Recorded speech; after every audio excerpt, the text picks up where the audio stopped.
Hi, today I'm going to talk to you about the HollyLand Lyra Webcam, which just recently came out. And I wanted to get a video put together for you as soon as I could because I find this thing fascinating in the sense that it comes with a large sensor, it has a wide aperture, and it includes a microphone in the combo kit that just costs $10 more. So right now I actually have the camera directly plugged into my MacBook, and I just opened the box. So I literally took it out of the box, plugged it in. I haven't installed any software.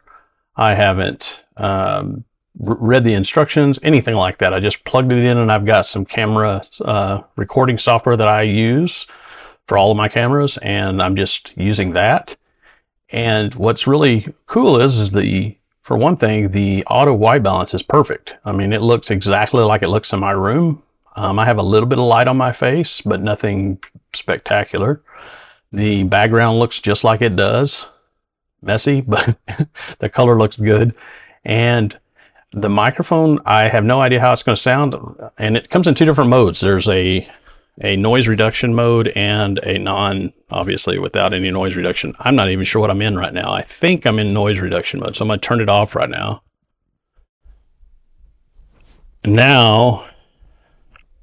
Now it's back in whatever mode it's in now. I think this might be without noise reduction. So you can kind of, listen and see what you think. The demos that I had seen showed that this sounded really good. And it would be really nice to have such a simple setup for what I do here and just replace all my gear, my heavy gear that I have to move out of the way every time I make an unboxing, every time I have to reset everything up. It'd be really nice to be able to just use this camera and this microphone for all of these types of talking head videos. The camera itself, is a 1.15 over 1.5 inch sensor, and it's got an f 1.8 inch lens, which gives you kind of a slight natural depth of field. If you can see behind me, there's definitely some blur behind me. Not as much as you would see on a DSLR or a mirrorless camera with a really nice lens on there, but pretty darn good. I mean, definitely takes the edge off and doesn't look like a action camera or something like that. So I'm really pleased with it. So once I get a chance to take a look at the footage, we'll see if I'm still feeling that way, and I'll let you know when I finish the summary on this. But if you want to stay tuned, I'm going to do a quick unboxing, talk over what you get with the gear, and then I will close with my thoughts and feelings on it. Thank you.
Alright, so this is Holly Studio, and I am going to give you a serious first-hand view because I just loaded it, turned on QuickTime so I can record my screen, and here we are.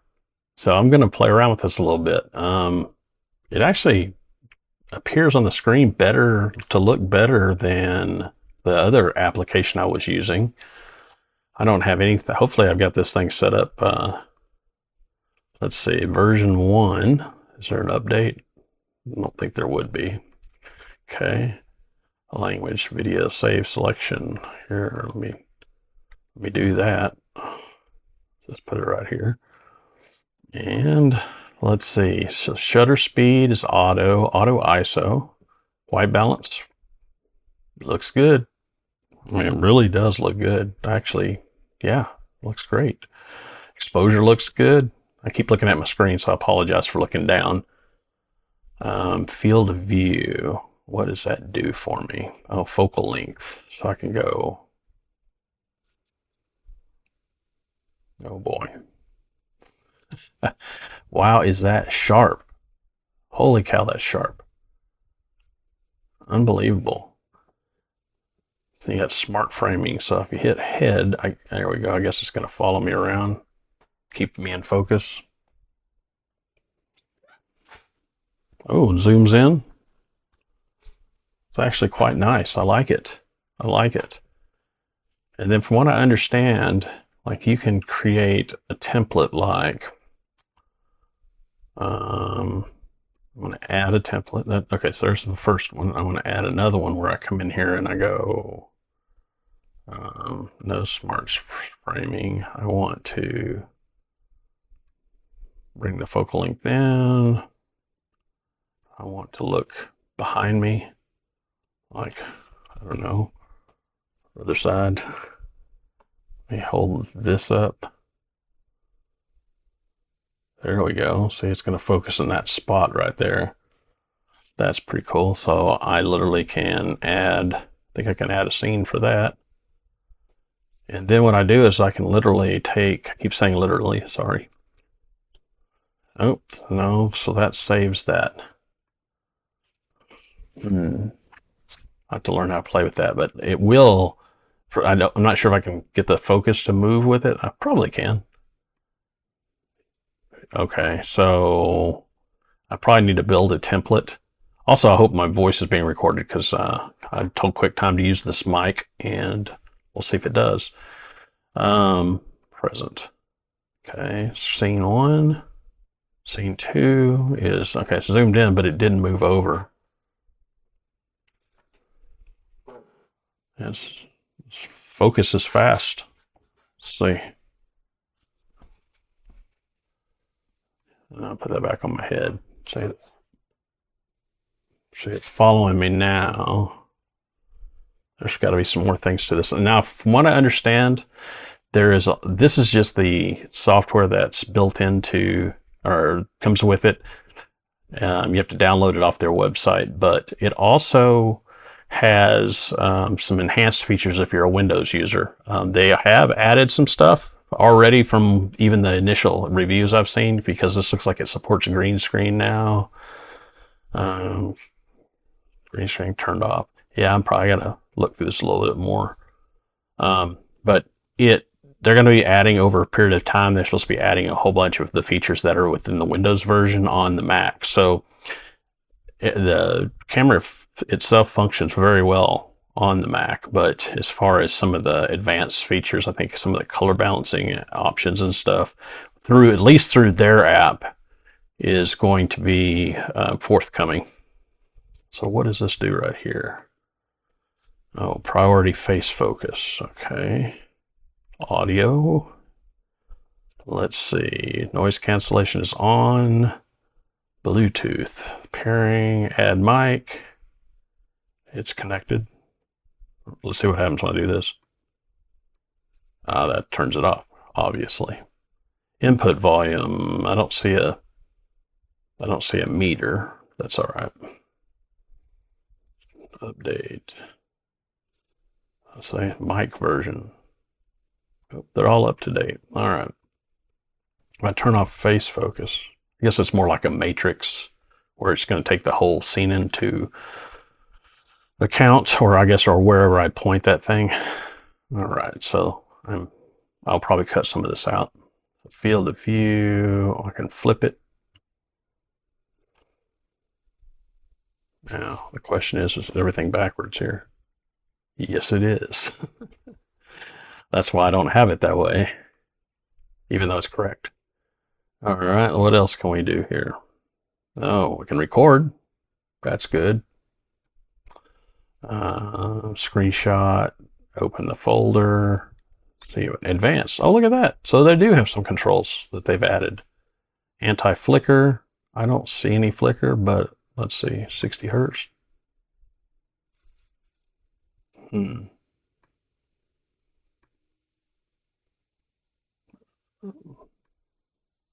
Off. Trying to see if there's any flicker. ISO, what is the ISO at right now? It's on auto. I guess if I take auto off. Ooh, 250. So the ISO, wow, that's really good. It looks good at 160 ISO. That is really low. Boy, that you can tell that the lens is working. Some magic there with the 1.8 aperture. So I do have some lights on me, but I'd typically have to go much higher ISO than that. And it dropped the shutter speed to 1/30th, so there's that. Let's see, so it's on auto ISO. I take the shutter speed, and I'm going to put it at a 60th. It doesn't tell me what the, let's see. Take the auto ISO off. Oh, there we go. It's because it was at 130. So now if I take, there you go. So you can kind of see. Talking head, I totally don't mind a slower shutter speed, but let's see. So this is recording at 30 frames per second. So put this back, and auto stays about where I had it. That's cool. Okay. Saturation, brightness, sharpness, and it looks like that's everything that they have at the moment. Well, hold on, what's up here? Momo Live Cam, more settings. Okay, we already saw that earlier. What is Momo Live Cam?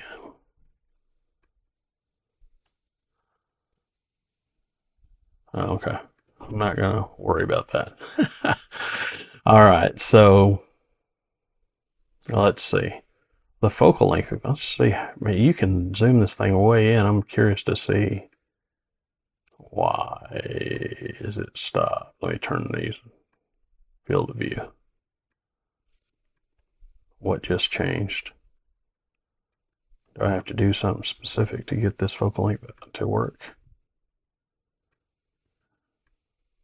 Maybe I have to turn it off face. Yeah, that's it. So how close can this thing get? Wow, that is extremely, there's definitely adding some sharpening there. But still, look how clear it is. That's pretty impressive.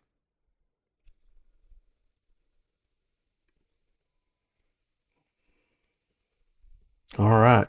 Okay, here's a little bit more. I am going to use my camo app that I use or it's Camo Studio that I use to do most of these talking head shots.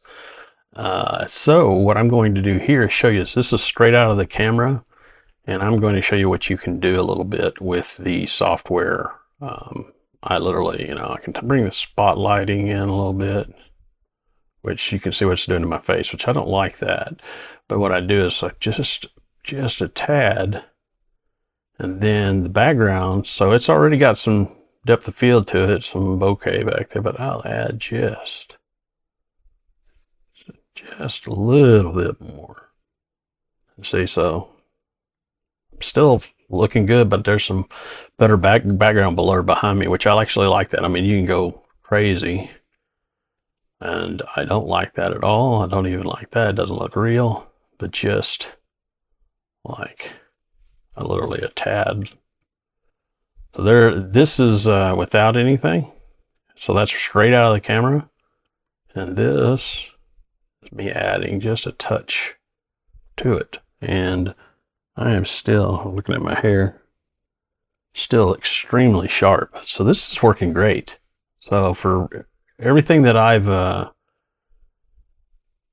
hoped it would be, it is functioning perfectly. So I don't have a long time with the device, but it's certainly looking promising. So if you're looking for a new webcam, or maybe even something to replace all your, I don't know, your phone or things like that, this could work out real well for you. I mean, it's clean. The image is extremely clean. So if you're doing this for like conference calls, Zoom, that sort of thing, or like I'm doing here, recording, recording yourself, it looks good, and it is so easy to set up. I literally just took it out of the box, plugged a USB cable in, and snapped it onto the top of the little adapter that it has that's magnetic. And you can mount it vertically or portrait, which I showed you in the unboxing, and it's working. I didn't do anything except chose it as the input device. So after about 30 minutes of use, I literally took this thing out of the box, plugged it into the my USB-C port, and turned it on, and here we go. And I showed you a little bit of the application after I finally got it installed, but even before that, it was working great with the software I'm using right now, where I was able to add a little bit of extra blur and some background blur, and then just a little bit of highlight on my face. And I'm thrilled with it. I have the options with this software to change the color balance, those type of things, but I don't see any purpose in it. Really like what I see. I've got some lights in here that are at 3200 Kelvin, and the auto white balance on here seems to be fine. I like the color of my skin, and the background looks the right colors, which can often throw it off, throw my skin tone off, and this is good. So sharp. So if you're looking for something that's to replace your webcam, possibly replace some of your other gear that you're having to fuss with to get your shots, and having to take them down and put them back up and all that sort of thing, which is what I was doing, I really like this. This is going to work out well for me. And like I said, I don't have a lot of light in here, and you can really tell that this combination of the sensor and the lens itself, the wide aperture, I mean, you could tell even when I was going through the settings that it was performing very well. Lower ISO, so it's not like cranking up ISO and using noise reduction and all those little tricks to get the picture looking good. This is actually at reasonable apertures and reasonable shutter speeds and ISO. I mean, it really is doing a great job. So I'm rambling on about this, but I really, my initial quick 30-minute initial impressions are very favorable, and I can highly recommend it. So take a look. It's the HollyLand Lyra. Thanks. Bye.